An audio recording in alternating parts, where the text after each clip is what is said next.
Good evening.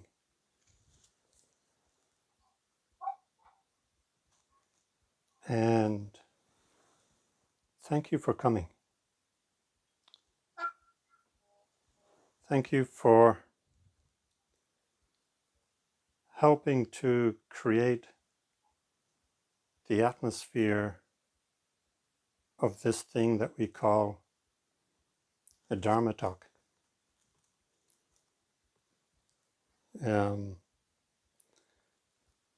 I remember maybe sometime after I moved from Tassajara to San Francisco, and there would be a Dharma Talk every Wednesday evening and one on Saturday mornings as well. And after a while, I don't know, a year or two or three, get a little bit fed up going to them. They happen during practice period, but also when there is no practice period. And as a resident student, you're expected to attend. And usually as a priest, you're expected to attend with all your robes on.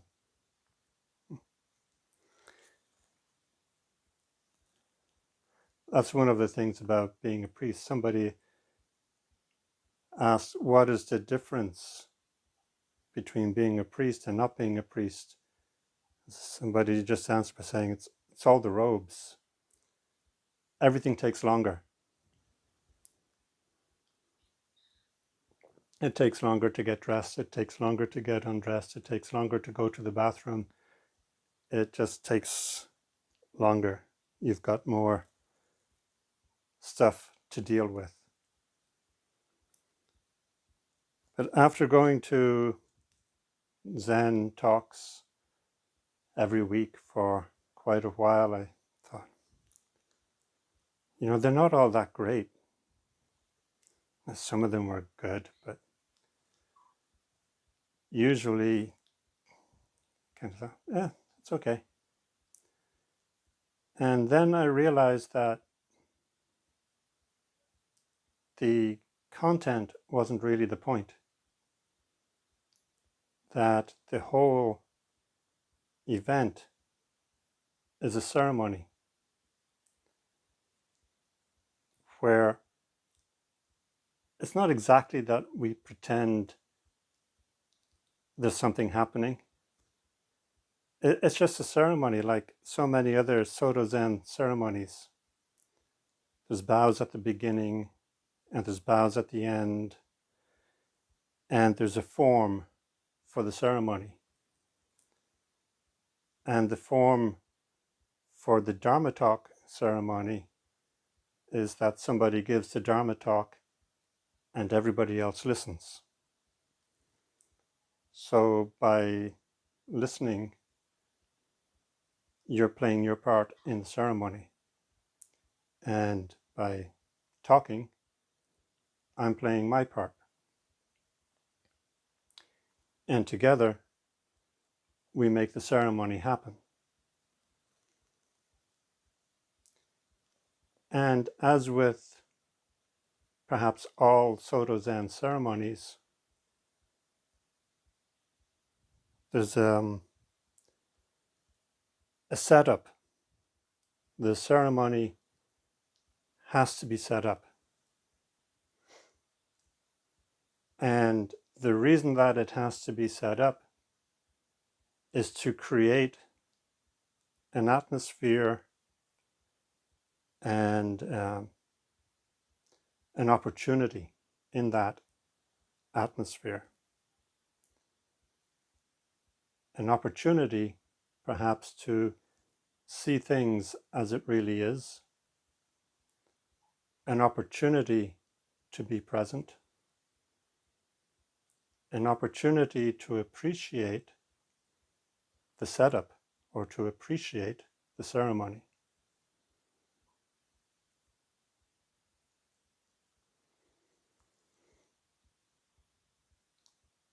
So thank you for helping to create this ceremony, this atmosphere, this opportunity to encounter the Dharma.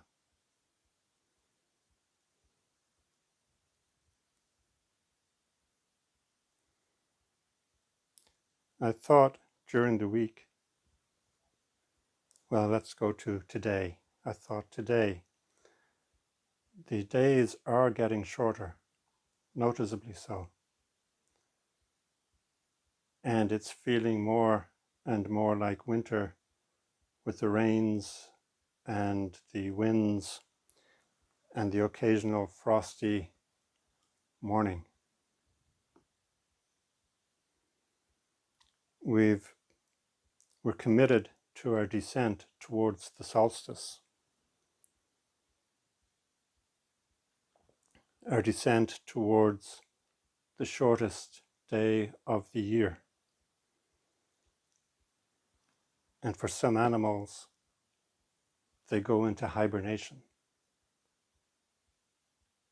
We go into practice period. We go into retreat and sesshin. There's a natural quietening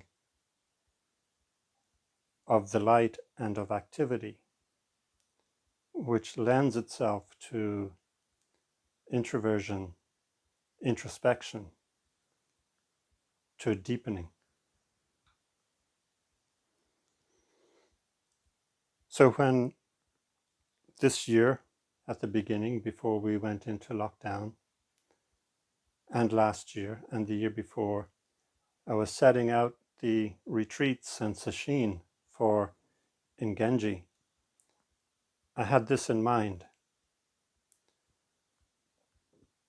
that the winter kind of is this tunneling into the darkness, which is not negative in the Buddhist terminology. It's not negative.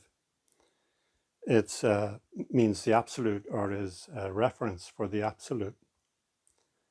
And the light, where you can see things, that's a metaphor for the relative. Okay. So we're approaching darkness and going deeper within our practice. So I thought of this as putting down roots. And the trees are doing the same thing. They've let go their leaves, and all their energy is going down into the roots. And the roots are growing. So this is an opportunity for us to deepen and strengthen our roots, the roots of our practice. Zazen.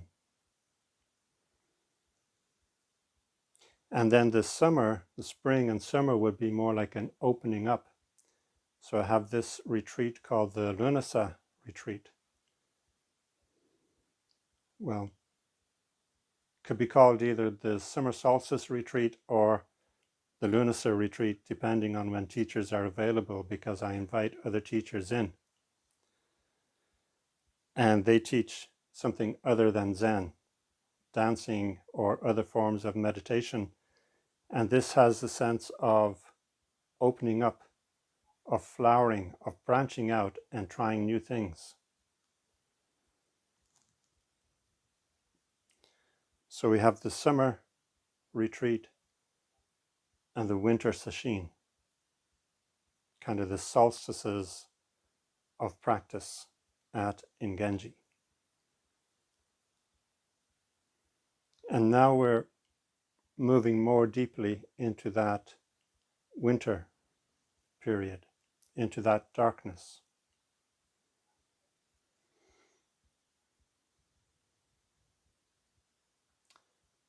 So naturally, I thought of Patrick Kavanagh's poem called Advent. And I thought it might be good to share it with you tonight. He says, "We have tested and tasted too much, lover. Through a chink too wide there comes in no wonder." So I love this. He starts off, well, it's the season of Advent. We're not there yet, but we're getting there. So he starts off with the idea of renunciation and with the reason for it. We have tested and tasted too much. We've indulged ourselves too much. This year we might be inclined to think, well, actually we haven't, because we've had 2 lockdowns and we've had restricted travel, restricted socializing. All our favorite activities have been restricted, except for Zazen. So we might be inclined to think that, no, it's not true this year. But generally, yes, it's true. We have tested and tasted, or we have indulged ourselves. We have tested and tasted too much, lover. Through a chink too wide there comes in no wonder. But here, in this Advent darkened room, where the dry black bread and sugarless tea of penance will charm back the luxury of a child's soul, we'll return to doom the knowledge we stole but could not use. I love that line, the luxury of a child's soul. After I'd been meditating for just a few years, I did this meditation retreat in Wales. And the feeling on that retreat was just so wonderful. The way I described it was, it's like I'm regaining my innocence. It's like I'm getting back into that, what Kavanagh calls the luxury of a child's soul. I was rediscovering my child's soul.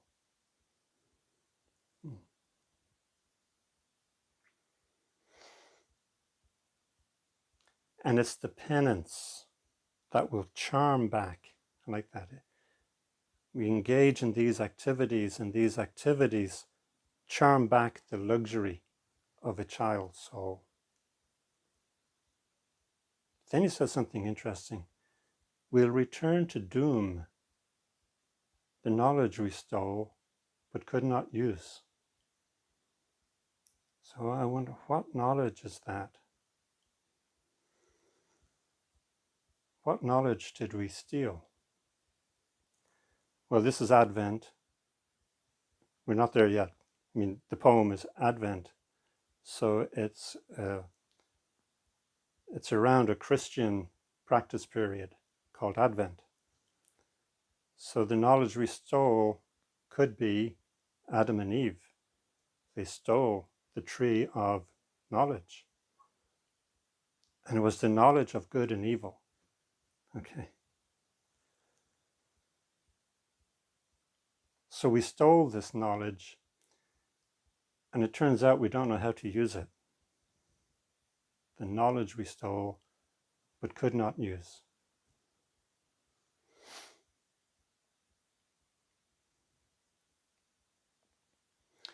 Before this, earlier in the week, I'd been thinking, Zen is really just the art of being present.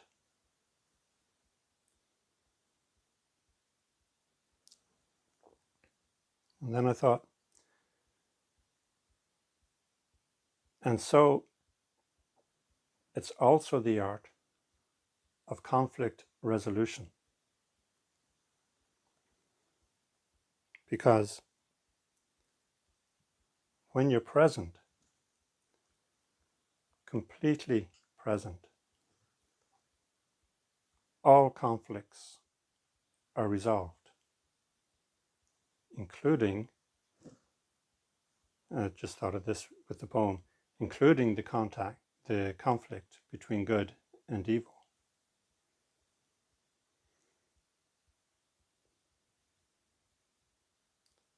But all conflicts and contradictions are resolved in the present. In the present, there is no conflict, no contradiction.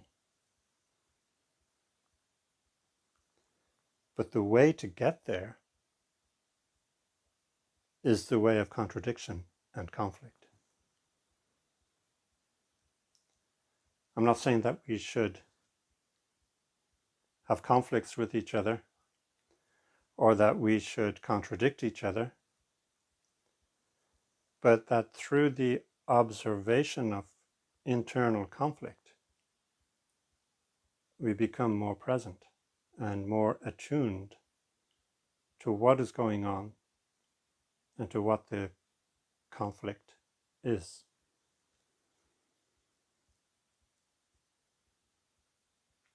So it came up in, I think, on the Tuesday night class, observing.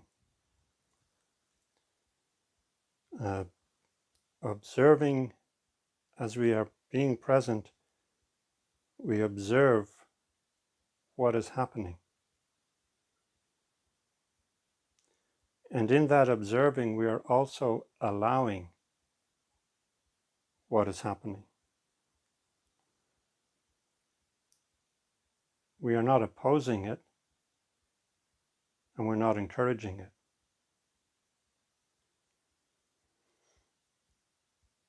So the scenario may be something like this. You go into your meditation room, you bow to your cushion, you turn around, you bow away from your cushion, and you sit on it, and it may be that you're already feeling a little bit annoyed over something, or it may be that you are not particularly feeling anything, but when you sit down, you find this, we'll just say for the sake of argument, anger coming up or creeping in.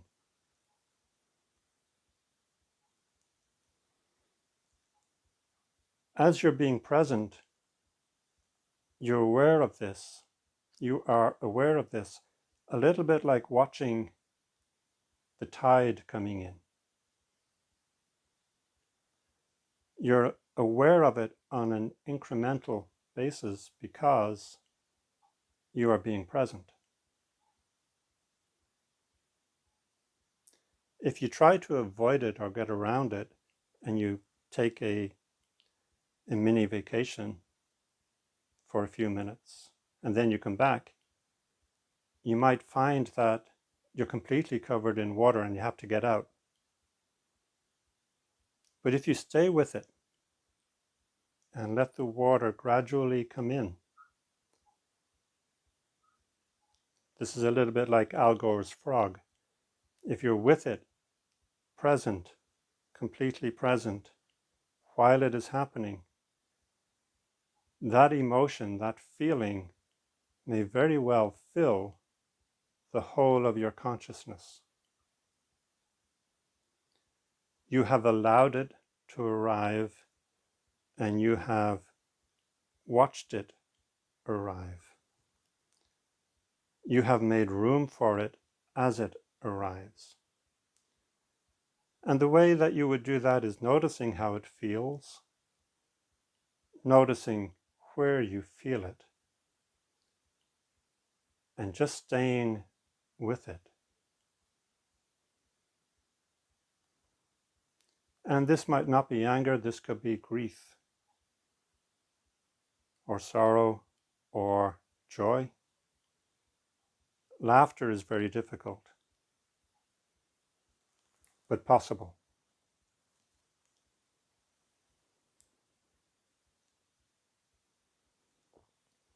So then, eventually, if the bell doesn't ring, hopefully the bell won't ring before this starts to happen, the tide begins to turn and it's going out. And you begin to feel a little bit relief and maybe a little bit of joy that you were able to contain it.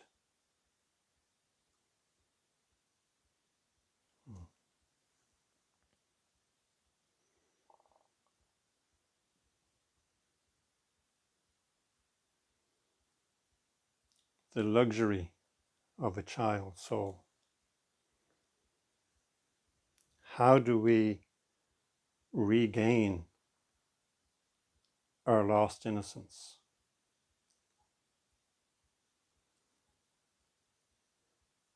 Was it just a figment of our imagination?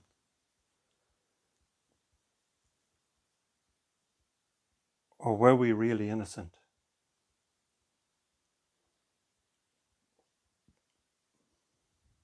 Second verse. And the newness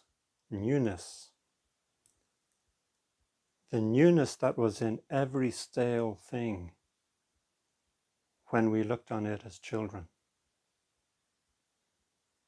The spirit-shocking wonder in a black slanting Ulster hill, or the prophetic astonishment in the tedious talking of an old fool, will awake for us and bring you and me to the yard gate to watch the whins and the bog holes, cart tracks, old stables where time begins.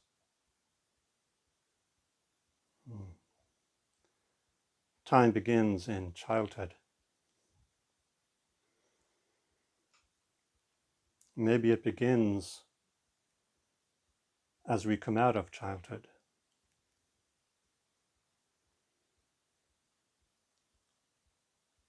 We'll take you and me to the yard gate to watch the whins and the bog holes, cart tracks, old stables where time begins.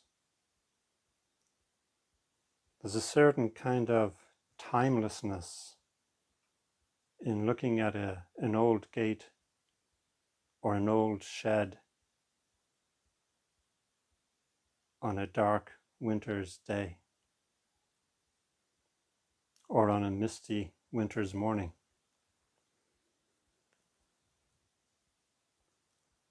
What is that timelessness?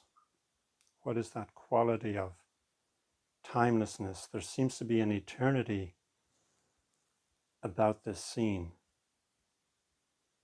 Or looking down a country lane with nobody on it and nothing happening.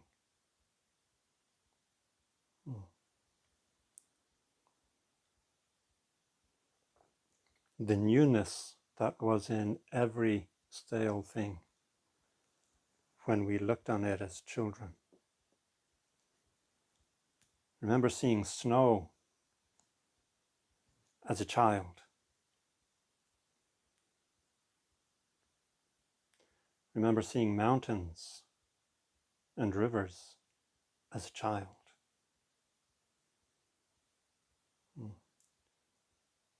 Things seemed so fresh and new.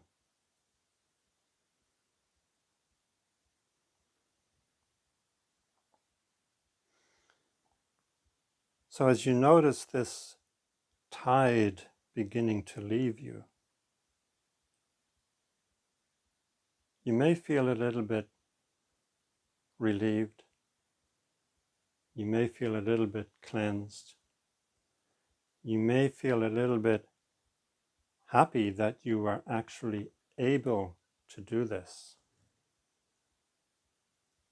That you are able to sit there and let the tide come in and be fully immersed without moving in this ocean of anger or grief or joy. Let it in completely and then let it out.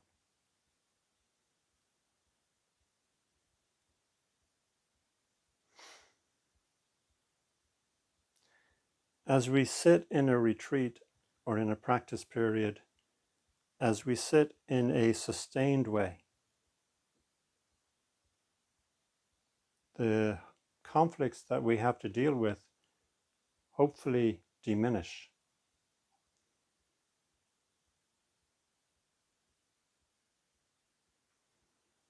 But there will always be some. Even if it's just the conflict of, I'm bored. There's a conflict in that, because with it, there's a thought, I could or should be doing something else, or a wish to have something less boring to do. So boredom is a feeling that we would like to escape. It's not something that we spontaneously welcome.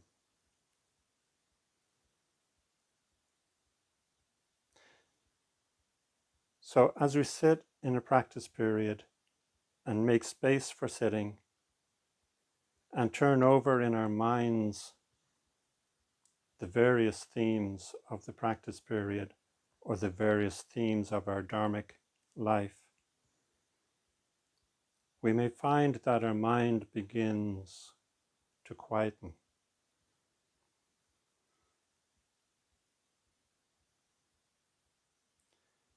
And we may actually find that it's so quiet,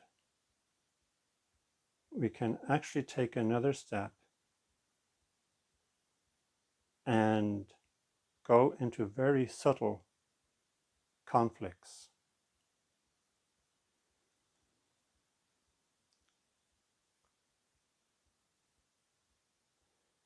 So we did the big one by being the observer, by watching it. But you can ask yourself, when that tide has gone out, or when that tide just doesn't come in, when the mind is quiet and sensitive, you can ask yourself,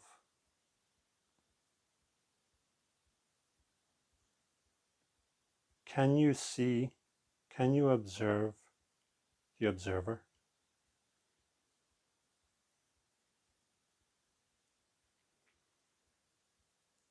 Can you see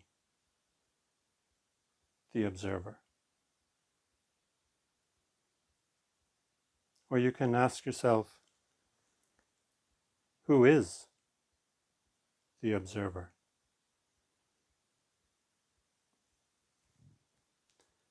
And that sets up a very subtle conflict.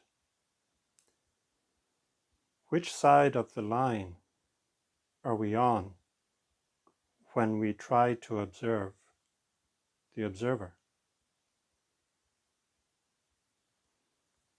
We are both subject and object.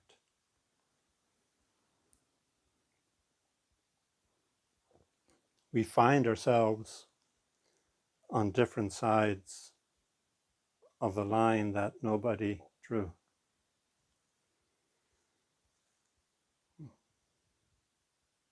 To quote Leonard Cohen, not Cohen, Cohen. Yeah. So as we try to observe the observer, you may feel the tension of that conflict. How can the observer observe the observer?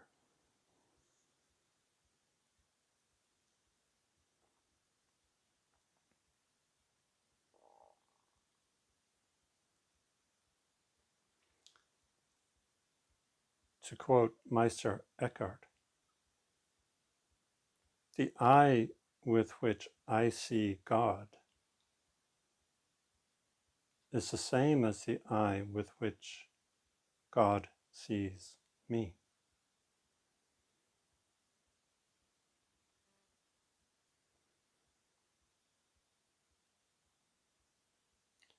Who is observing who? Or maybe I should say, who is observing whom?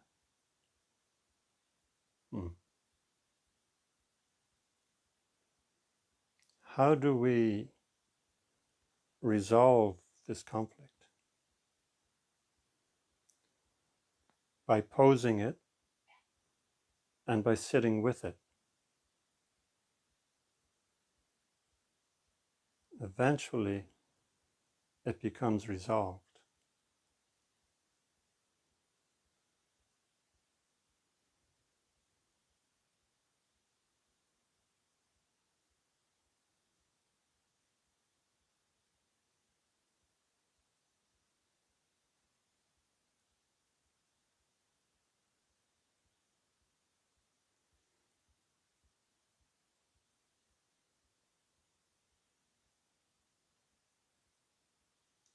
Who? Who observes? And who asks the question?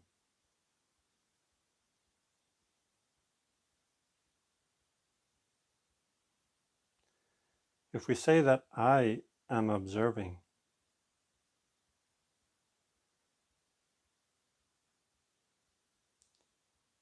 then why can I not see the observer?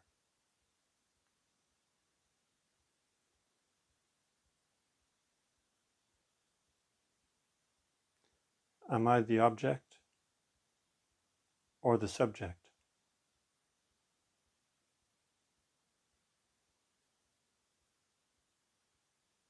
So this is the very subtle conflict that leads to non-fashioning. In the bringing our attention to this tension, we unravel the fabric of our fabrications, and we can slip into that place where there is no fabrications and no conflict.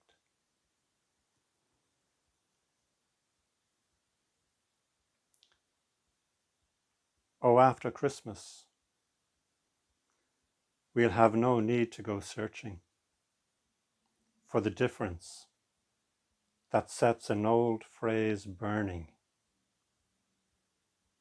We'll hear it in the simple argument of a churning, or in the streets where the village boys are lurching.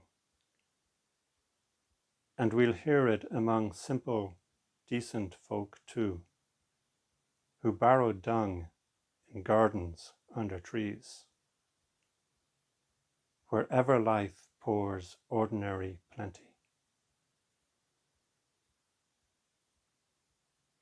Won't we be rich, my love and I? And please God, we shall not ask for reason's payment. The why of heartbreaking strangeness in dreeping hedges, nor analyze God's breath in common statement. We have thrown into the dustbin the clay-minted wages of pleasure, knowledge, and the conscious hour, and Christ comes with a January flower.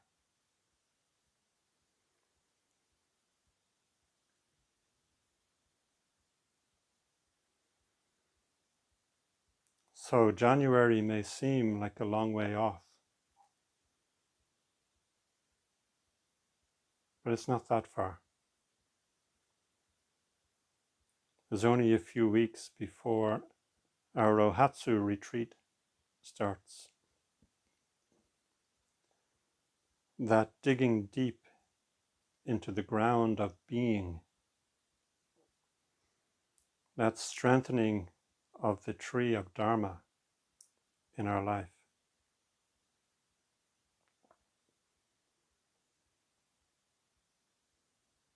So that after Christmas, or really after the solstice, and the days beginning to lengthen, and the light beginning to return, we can bring that energy up from the deep, deep earth, and into our lives, and into the world.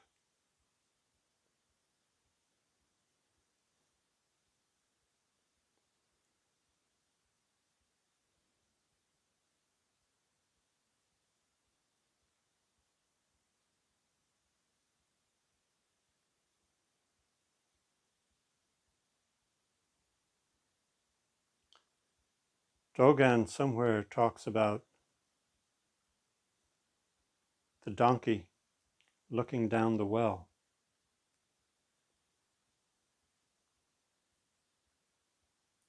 And I think he mentions the well looking at the donkey.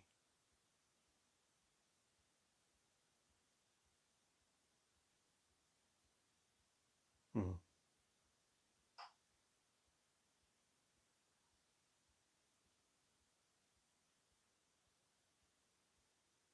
Are you the well or the donkey? Thank you very much.